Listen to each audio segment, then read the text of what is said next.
Hey, what's up guys? mltmagictricks here. So in today's video, I'm going to be performing and then teaching you this very cool card trick that involves your spectator following the same steps that you do, and then the ending is very powerful. So I do recommend you stick around to learn this one. But really quickly, before we get into the performance here, if you are new here to my channel, make sure you subscribe for more card and magic trick performance and tutorial videos like this one. And also make sure to drop a like on this video and leave in the comment section below what type of card tricks you want to see me teach on the channel in the near future. So make sure you guys do that. And now let's get right into this performance. Okay, so this is also a no setup card trick, so I'd start off by handing the deck of cards over to my spectator, and they could just shuffle up the pack as much as they want to until they are satisfied. So once my spectator's done shuffling, I would ask them to just cut the deck roughly in half wherever they want to. So let's say they cut it right about here. I would ask my spectator which one of these two piles they want to be their own. It does not matter. So let's say my spectator wants this pile to go ahead and be theirs. Now I will take the other one. And from here, I would ask my spectator to follow along as to what I'm doing. So I would tell them just to go ahead and break open their pile wherever they want to, take out a card, look at it, memorize it, and then place it on top of the deck. So that's going to go ahead and be my card there. I memorize that one. Now my spectator do the same thing. They're going to go ahead and break open the pack wherever they want to, take out a card. Guys, I promise I'm not going to look at this card. I'm just going to show you. That's going to go ahead and be your selection. And they would go ahead and place it there on top of the deck and memorize that card. Now from here, we're simply going to switch piles. So my spectator is going to take my pile. Now I'm going to take my spectator's pile, and I would ask them to follow along. So we're basically just going to lose our cards into our piles now. So I would ask them to break open about half the deck and just slide off the card and go ahead and place it there in the middle. My spectator now would do the same thing with my pile. They would take off the card, slide it, and place it there in the middle, just losing my card in the middle of my pile. And I did the same thing there with my spectators. So now from here, guys, we're going to deal with my original pile first. So we're going to go ahead and place my spectators off to the side. We will get to that in a second. And we're going to deal with, my original pile here. So I ask my spectators to cut this, roughly in half wherever they want to. And we're just going to basically shuffle up the pile, just really mixing up these cards. So we're going to go ahead and just shuffle it up like this. I'm going to go ahead and shuffle this top portion here. My spectator, go ahead and shuffle this portion like so. And we're going to really lose, my card into this deck. Now, we're going to go to my spectator's pile. We're going to do the same thing. They will go ahead and cut. And I'm just going to go ahead and shuffle the top portion here. My spectator, would go ahead and shuffle the bottom portion just like this. So guys, at this point here, with our cards really lost in each of our piles, we're going to do one final step. We're each going to basically cut, at random points in each of our decks. So this is my spectator's pile. I would go ahead and cut at some point in my spectator's deck. So I'm going to go ahead and cut right about here. We're going to go ahead and mark the cut. Now with my pile, I would ask my spectator just to cut at a point in my deck. So let's say they cut right about here, and I would ask them just to mark the cut like this. Now, guys, before we go any further, we're just going to do a quick recap. Remember, we started with a shuffled deck. My spectator cut it at any point. They took out a random card in their pile. I took out a random card in my pile, and we just completely lost our cards into each of our piles. Now, we ended with me cutting at a random point in my spectator's pile, and my spectator cutting at a random point in my pile. Now, we're going to go to the point where I cut in my spectator's pile. And guys, check it out. Keep in mind, I did not know the card that we started with for my spectator. You guys have only seen the card, but check out the card that I cut to. This should look familiar because this card should be my spectator's card right here, the Queen of Hearts. Now, guys, it's pretty good, but, as a magician, it would make sense that I would actually be able to find my spectator's card. Now, it would be a lot harder, though, if my spectator actually found my card. So let's see how they did. Now, the card that I chose at the beginning was the Queen of Clubs. That's the card that I took out and put on top. And check out the card that my spectator somehow cut to. Let's see.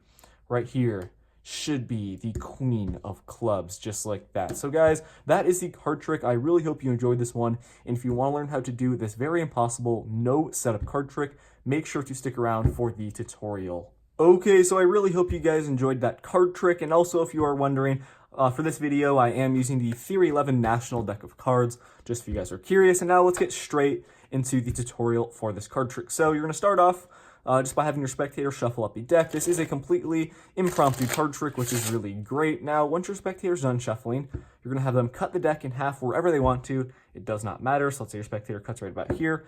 And your spectator is going to choose which one of these two they want to be their pile. It does not matter once again. So let's say your spectator wants this pile right here to be theirs, and the other one's going to go ahead and be yours. Now from here, guys, you're going to ask you're basically going to tell your spectator to follow along as to what you're doing. So you're going to tell them to break open about, at any point in the deck wherever they want to, their piles. So let's say they break open about here.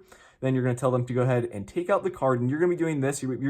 This is your pile, and you're going to be teaching them and showing them what they're going to be doing. They're going to take out a card, look at it, memorize it, and then place it on top. Now, what you're doing here, guys, is you're taking out a card, but the card that you take out for basically the demonstration, you're going to act like it's, your selection and that you're memorizing it, but it does not matter. This card, you can just completely, forget it. It does not matter. So in this case, it's Queen of Diamonds. You go ahead and place it on top. You tell your spectator you memorized it, but in reality, this is not going to be your selection. So just completely, forget that card. It does not matter.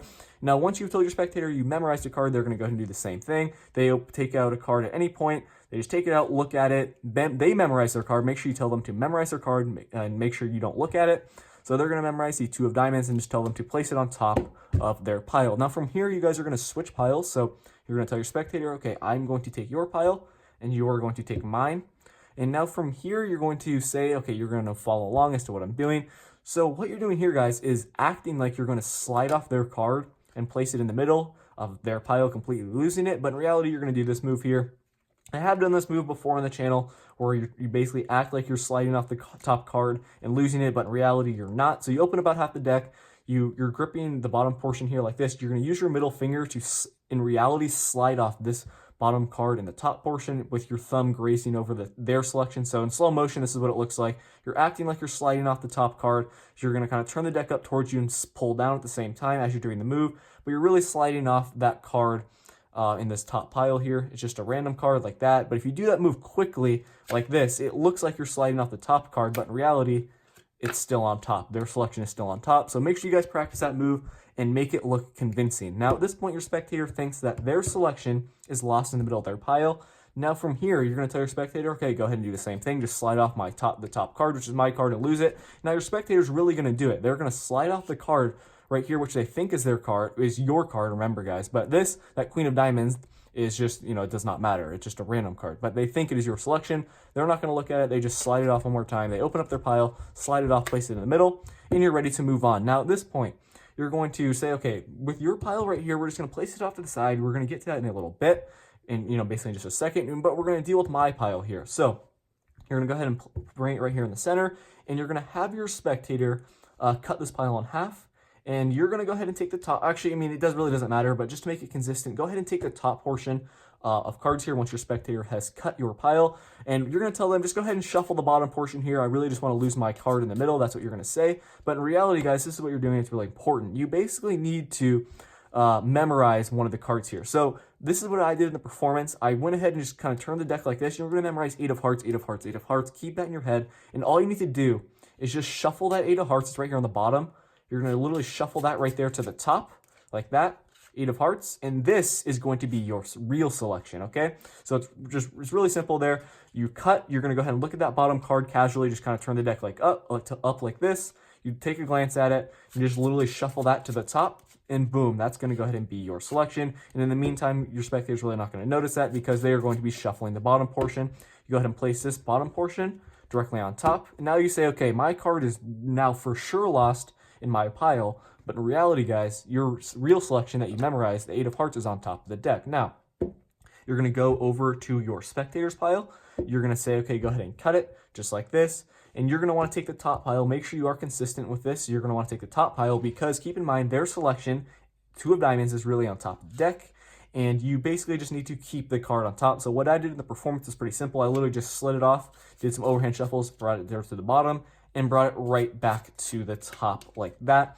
And, at the same time, you're going to tell your spectator, okay, go ahead and shuffle the bottom portion of your pile like so. Now from here, guys, you're going to go ahead and place this portion, the cards that you took, you're going to go ahead and place that on top because you need to get your spectator's card back onto the top of the deck. So guys, after all of that, it's really not too difficult. Just, make sure you do memorize these steps throughout the trick because it's really important that you do not skip any of the steps. Now from here, you have your spectator's pile, their cards on top, and you have your pile and your real selection, 8 of hearts, is on top. Now from here, you can tell your spectator the final step is going to be to basically, we're going to cut into each of our piles. So you're going to say, okay, I'm going to cut into your pile. You're going to literally go ahead. This is known as the cross force. It's really simple. You're literally just going to cut at any point.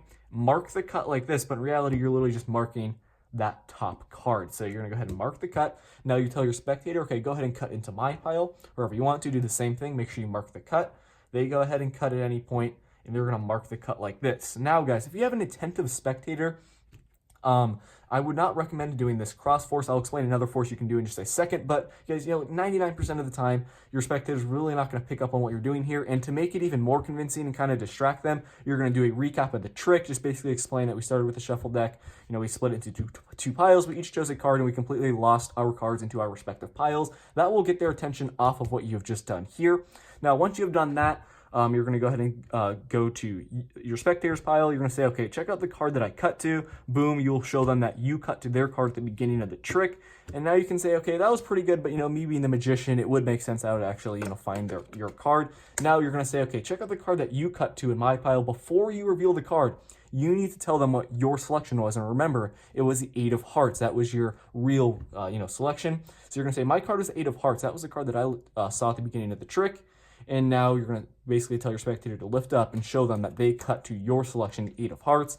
And the ending is absolutely amazing. They will have no idea how you performed and, pull off this trick. And if you do not want to do the cross force there, you can literally just do any other force. You can say your spectator can do a riffle force. Go ahead and call stop like this. Slide off that top card. Boom. And say, okay, check out the card you called stop at. We're going to do the same thing for my pile. Go ahead and call stop anywhere. Boom, you do the slip force and you say, check out the cards that we ended on. What was your selection? You go ahead and say it, or you just say, does this card look familiar? Okay, that's your selection. And you're going to say, my card was the 8 of hearts. And check out the card you told me to stop at. Boom, the 8 of hearts. So either way, you guys can toy around with how you do the ending there, but the cross force is definitely the most easiest. All right, guys, that's going to wrap up for this video. Hope this one wasn't too long. I just, needed to explain all the steps in the tutorial for how to perform this trick. And go ahead and rewatch, any parts of it you need to in order to fully understand this one. But guys, that's going to wrap it up. Thank you so much for watching. I will see you guys in my next video. Peace out.